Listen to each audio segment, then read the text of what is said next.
Hi, I'm Grace Lillywhite from Centred Mums, and today I want to talk about pelvic floor health and why it is so important we stop being obsessed with Kegels, like the lift and squeeze that we get told that we need to do for our pelvic floor, and start looking at pelvic floor health as something holistic that involves your whole body. What's going on from the tips of your toes all the way through to the top of your head impacts your pelvic floor. It's not just about squeezing and holding, it's about getting your muscles to work effectively and in a way that's going to support you in your day-to-day life. So we're going to run through three exercises, three of my favourite exercises, which are proven by evidence-based research to create a better contraction in your pelvic floor than just a Kegel. The first one is a bridge. So lying on your back with your feet in parallel. Just take a couple of breaths to ground yourself into the floor. And then as you breathe out, think of pulling your pubic bone towards your belly button. So you round your lower back, press into your feet and peel your spine away from the floor, one vertebrae at a time. Breathe in at the top and then breathe out, soften your throat, soften your breastbone and slowly curl back down again. Now I want you, as you go up, to think about the position of your feet. So we want the outside edges of your feet to line up, and as you lift off of the floor, think of pressing your big toe into the floor.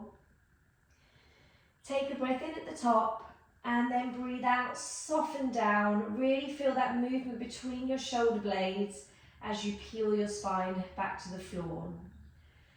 Now research also shows that when you're working on your pelvic floor health, an awareness of the muscles is really helpful. So as you lift up, don't think of lifting and squeezing, but just see if you can tune into the fact that your pelvic floor will naturally activate a little bit as you lift your pelvis off of the floor.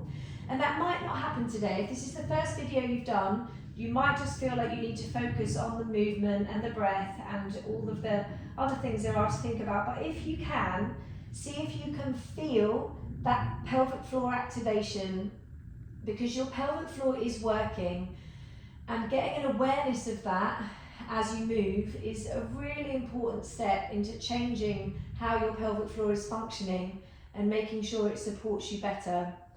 Breathe in at the top and breathe out to slowly curl back down, one vertebrae at a time.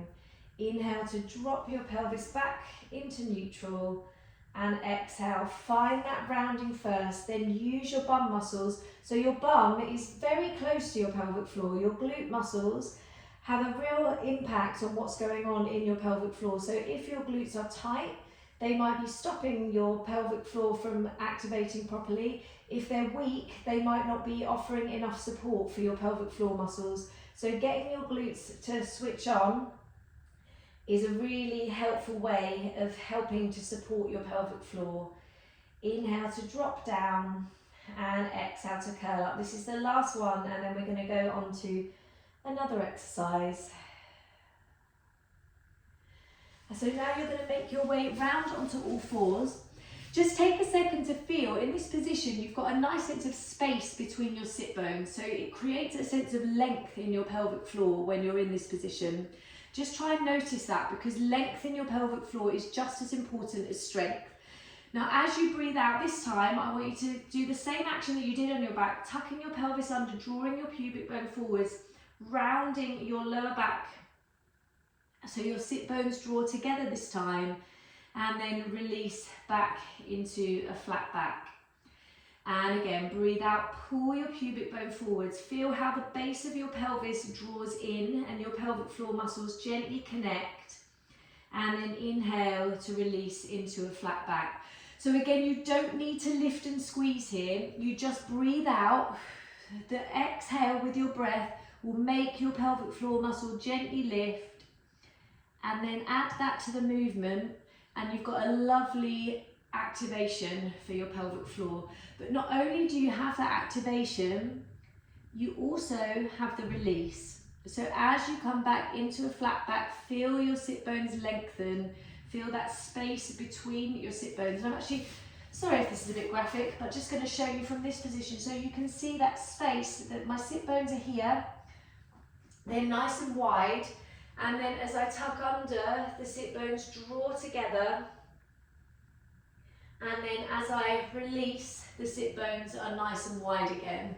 So try and tune into that. Again, it's not just about doing the exercises, it's about you creating connections to the muscles that maybe you haven't really thought about before, or maybe you've just thought about from a perspective of that kind of lift and squeeze. But notice how movement activates your pelvic floor muscles. And let's go for one more like this. Breathe out as you round your spine into a cat, and breathe in as you release. And then make your way up to standing. So you're going to come into a parallel position with your feet. So the outside edges of your feet are aligned. And I want you to try and think, if you're on a mat or just on the floor, think of pulling your mat apart or pulling the floor apart to give you a sense of your thigh bones moving outwards and the arches of your feet lifting. And then inhale to sit down into a squat, and exhale to push back up again. So there's two things to focus on here. We want the hips, knees and ankles to line up together. So try to make sure that your knees don't roll inwards and that your feet stay in that parallel position. And you might again here be able to tune into the fact that when you pull the mat apart, your arches lift, and that tends to give more of a sense of support coming from the pelvic floor muscles. Then we also want to get a nice hinge in your hip. So again, your sit bones at the base of your pelvis are moving away from each other and lengthening your pelvic floor, and then drawing back towards each other each time you push back up to standing. So you soften in the front of the hip, your sit bones widen, and then your sit bones draw back together. Inhale as you squat down, exhale as you push back up again. Inhale to squat down, exhale as you push back up. So as you breathe in, your pelvic floor lengthens. As you breathe out, it connects again. Inhale to squat down, exhale to push back up again. We're going to go for 3 more. Thinking about that alignment, trying to find that sense of the hip, knee and ankle all working together so that the muscles in your hip joint are all working properly. If we let the knees roll in, then it's going to put strain on your knees for one thing, but then everything in your pelvis just isn't working in quite the same way. Good, well done. I hope you're feeling good after that, and do let me know if you've got any questions about anything that we've done today.